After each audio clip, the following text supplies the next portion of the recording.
Prince of Persia, a game that was made during the time Ubisoft weren't massive cucks yet. This game was made after the Sans trilogy, and I must confess, I never played Sans trilogy. This video comes from ignorance, nostalgia and my personal opinions about the game without comparing it.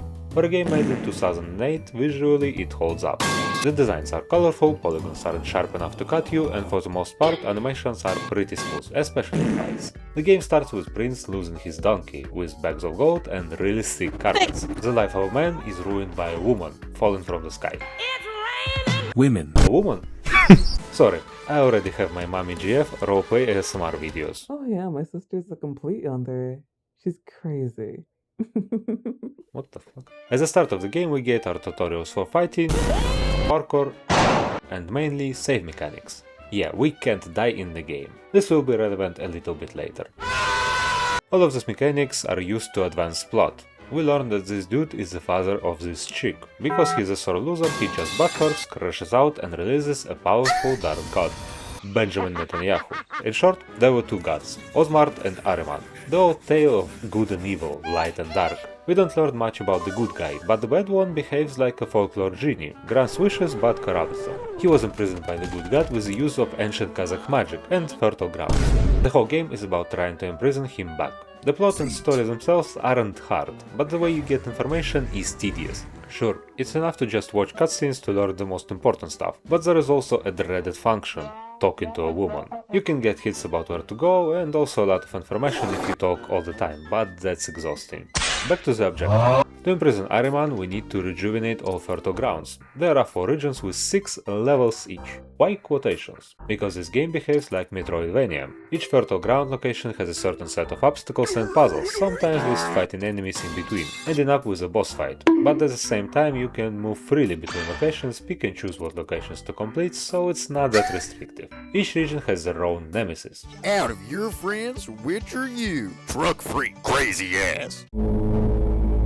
The fight. Memes aside, during first encounters we don't have much information about our opponents, just some special things about them. An indestructible warrior, an alchemist, a hunter and a whore, OnlyFans woman. Illusionist. The game sets everything up as if it would be necessary to adapt to each enemy, but this is all a ploy. The only truly distinct enemy is the warrior, because in each fight you need to find a way to push him to the edge. In case of every other enemy, the differences between them are minimal. Sure, there is stuff like not being able to corner the concubine, or hunters throwing shit in your eyes to obscure the screen, or constant fucking quick time events with an alchemist. The game also adds variety with enemy stances that require you to start the combos with a specific action, but the combo you perform afterwards doesn't matter. The amount of damage you deal depends on the amount of hits and not some specific conditions. What I'm saying is, the variety is the main problem with fighting in this game. There isn't much of it. I'm not saying that I didn't have fun, performing combos is pretty fun. But there are no stakes here. Even if you mess up, you aren't punished severely for it. The worst that can happen is that enemies' HP resets if you mess up. Circling back from the enemies we fight to the means of getting there.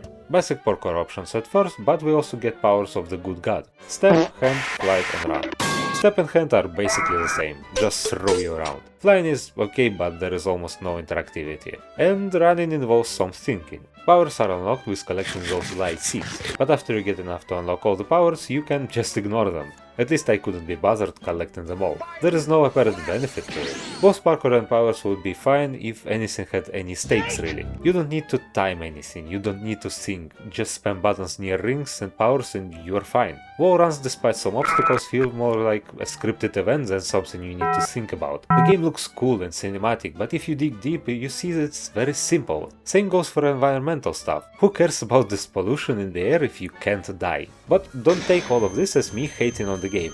It's simple, but it's fun. It looks good, fighting is pretty fun, well, most of the time. And probably the most memorable in the game is the banter between Elika and the prince. If they had attractive daughters. And the story is forgettable really. I don't know exactly what the reason is, but I just can't remember the majority of the stuff, aside from major plot points. So let's start with obvious stuff. Ahriman wants to bring chaos and darkness, and Azud is about light and order. When you lay it out flat, it's as generic as it can be. A long time ago, Ahriman tried to fulfill his goal of being an evil dick, but people of this land and the good god imprisoned him. The kingdom was on a decline already before the game starts. I don't understand it fully, but I believe Ahriman already corrupted some people before Prince sets foot here, mainly our enemies. The warrior, the protector. He was corrupted because he wanted power, to be stronger for his people, probably the only one who still had any willpower left. He knew his condition and his final action is to save Elika and Prince. Also fights with him are fun, especially the final one where he's all burning. The hunter, twisted shadow of his former self, reduced to an animal. A powerful human in the past is nothing more than a twisted creature under Ahriman's corruption. He doesn't even speak and fights with him aren't notable for anything in particular. I like the cinematic moments where they show his animalistic nature, be it intercepting their job or planting a trap. And the ending fight cements it. He cowers and crawls away like an injured animal. The alchemist, the old tale of someone who never asks if they should do something. Experiments, torture and executions, all in the name of immortality. The levels of greed they speak about in the Bible. Not only the fight with him is tedious, his ideas are ugly. I almost came as I finished him off. That came out wrong. I don't feel bad about killing him, because he doesn't deserve to simply live, not even talking about immortality. The thought, the concubine, it's a woman. I hate women. Throughout all interactions with her, she tries to deceive, lie, get under your skin. She tries to make both our characters angry, tries to create doubt. While the fights with her aren't anything special, one interaction I really like. I called it the Elika puzzle. We simply need to kill ourselves so that Elika saves us. I told you, the saving mechanic is relevant. You probably thought that's all. There is one more notable corrupted, Elika's father. What can you give to a man of his stature? He is a king, he doesn't need money, more power or women because he has it all. What can you use as leverage? There is one thing. After some moments in the game we receive flashbacks, like running, falling, conversations between the king and Ahriman. We learn that this is the past. Elika died. And Ahriman used this, made a deal with the king and gave him a way to resurrect his daughter, in exchange for freedom. The land was drained of its light already. Breaking it free at the start of the game isn't what started Ahriman's breakout, it finished it. Ahriman was kinda slow with it, probably because the temple still had some power and our characters were fixing fertile grounds. So we arrive at the moment where Ahriman is manifested. Killing Elika's father starts a long sequence from Ahriman's perspective. It's not hard and you aren't punished for failing, but it's pretty cinematic. And to fully imprison Ahriman, Elika gives back all the power that was infused in her, so she dies again. The end. That's all, freaks!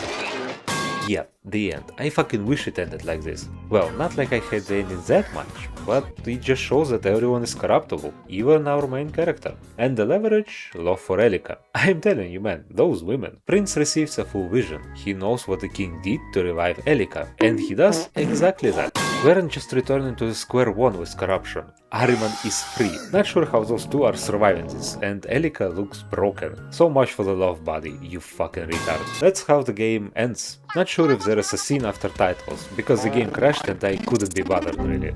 This is the ending I remember from my childhood, so I'll leave it at that. I feel like this ending was made like this because they probably planned a sequel, if the game is received well. Well, that's up for you to judge. People that loved the Sans trilogy hated it, and other audiences were captured by many other great games that came out in the year. Prince of Persia had no fucking chance. You know what came out in the year 2008? Assassin's Creed, Mass Effect, GTA fucking 4 on the same day, Battlefield, DMC4, Persona 4, Sport, Do I Need to Continue, Saints Row 2, Dead Space, Fable 2, Bully, Fallout 3, and many more.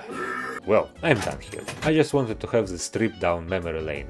In my opinion, the game has its charm, cool moments, and I don't regret the time spent. And I feel like the last part is very important. Despite all its shortcomings, I had fun with the game. And while part of it is certainly nostalgia, some parts of me look at this game objectively. That's why I could voice stuff I didn't like. Maybe one day I'll play through the original Sans trilogy. Well, see you next time. Take care.